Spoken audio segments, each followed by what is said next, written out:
saudara-saudari kekasih Tuhan. Kita jumpa lagi dalam Lawatan Hati. Di penghujung bulan keluarga ini, kita akan merenungkan tema keluarga beriman, berkomitmen setia. Saudara-saudari kekasih Tuhan, akhir-akhir ini kasus perceraian semakin marak.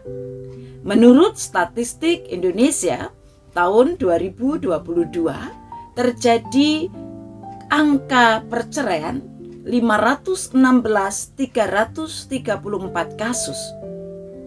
Ini mengalami peningkatan 15% dibandingkan tahun 2021. Apa arti data ini? Data ini mengingatkan kita betapa ternyata tidak mudah untuk menjaga dan mempertahankan komitmen setia pasangan suami istri. Memang dalam hidup rumah tangga, kadang-kadang ada persoalan yang seperti benang kusut yang tidak mudah diurai. Persoalan, kesalahan-kesalahan bila dijadikan alasan untuk tidak melanjutkan perjalanan cinta dalam komitmen setia, maka perceraian pun terjadi. Saudara-saudara, kalau ini yang terjadi berarti kita melupakan Matius 19 ayat 6. Apa yang telah dipersatukan Allah tidak boleh diceraikan manusia. Memang dalam kehidupan pernikahan bukan hanya cocok, kadang-kadang cekcok. Bukan hanya sesuatu yang menyenangkan, sesuatu yang baik-baik saja, tetapi juga kejutan-kejutan yang membawa ketegangan dan membuat suami istri berada dalam pertengkaran. Kalau ini yang ada dalam kehidupan keluarga kita, berarti kita memandang pernikahan hanyalah urusan suami istri. Saudara, marilah kita mengingat kembali, ada Tuhan yang telah hadir berkarya, menyatukan cinta suami istri. Tuhan yang hadir dalam hidup keluarga setiap hari. Apakah Dia telah kita dengarkan, kita pandang, dan selalu kita hargai? Hari ini kita akan belajar dari kisah keluarga Yusuf dan Maria. Bayangkanlah kalau saudara menjadi Yusuf, mendengar berita Maria hamil, padahal mereka belum hidup sebagai suami istri. Berita itu menjadi berita yang mengagetkan, kabar buruk yang merupakan pukulan berat bagi Yusuf. Maka tak heran bila Yusuf kecewa, dia galau, dan kemudian hendak mengambil keputusan untuk memutuskan hubungan. Yusuf hendak menceraikan Maria. Dalam adat istiadat Yahudi, sejak usia remaja, seorang gadis sudah dipertunangkan dengan calon suaminya jauh sebelum pernikahan. Mereka akan menikah bila keduanya sudah siap membangun rumah tangga yang mandiri. Ikatan ini dapat dibatalkan karena macam-macam alasan. Dan salah satunya adalah kalau si calon istri sudah mengandung sebelum pernikahan terjadi. Menurut hukum, calon suami wajib membatalkan pertunangan tadi. Demikianlah pihak perempuan akan merdeka dan dapat diperistri orang lain secara sah. Namun persoalannya kerap terjadi tidak ada yang mau menikah dengan perempuan itu. Dengan demikian ia akan mendapat aib. Yusuf tidak hendak menyusahkan Maria, tapi tetap mau menaati hukum itu. Maka ia bermaksud membatalkan pertunangan dengan Maria secara diam-diam. Artinya di hadapan dua saksi, tetapi tanpa mengumumkannya. Dengan demikian pembatalan itu akan sah secara hukum, namun tidak mendatangkan aib bagi Maria.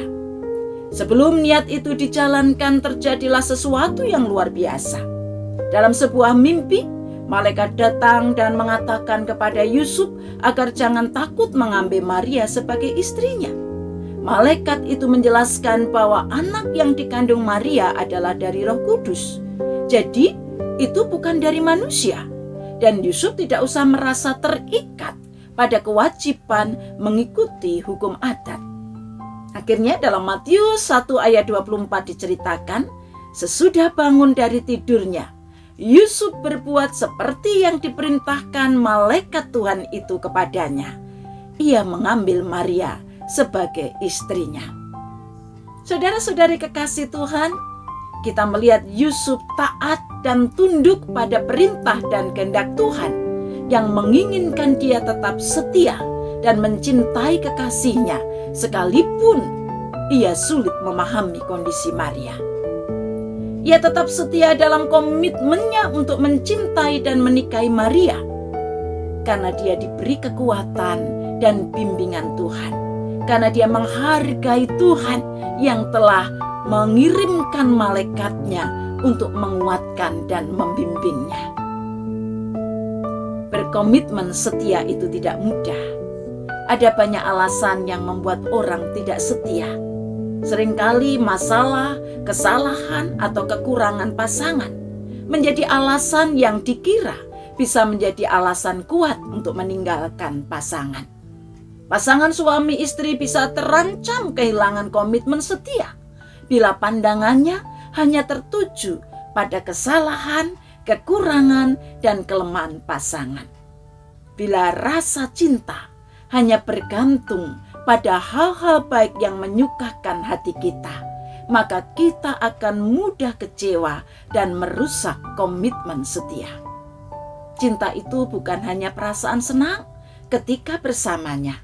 Cinta itu adalah juga komitmen untuk tetap bersama dengan kekasih kita ketika perasaan senang itu hilang. Setiap pernikahan membutuhkan perjuangan untuk mempertahankan komitmen setia. Komitmen setia pasangan suami istri akan tetap terjaga bila setiap pasutri mengingat dan menyadari bahwa dalam ikatan cinta mereka ada Tuhan yang telah menyatukan.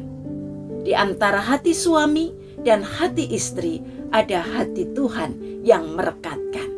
Dengan memandang Tuhan, mau mendengar perintah dan kehendak-Nya, kita akan terus diberi kekuatan untuk setia, untuk terus berjuang menjadi pasangan suami istri yang tidak pernah lelah dan kalah oleh masalah. Walau saat ini pasangan saudara mengecewakan, atau pernikahan saudara dilanda masalah yang sulit dipahami, tetaplah berkomitmen setia. Bersama Tuhan, setiap keluarga beriman akan mampu memperjuangkan keutuhan keluarga dan komitmen setia. Cinta Tuhan yang kuat akan menguatkan kita untuk terus berjuang setia dalam cinta yang tak tergoyahkan. Amin. Marilah kita berdoa. Tuhan, tolonglah kami untuk tetap mampu berjuang, berkomitmen setia pada pasangan yang telah Tuhan satukan dalam hidup pernikahan. Di dalam Kristus. Amin.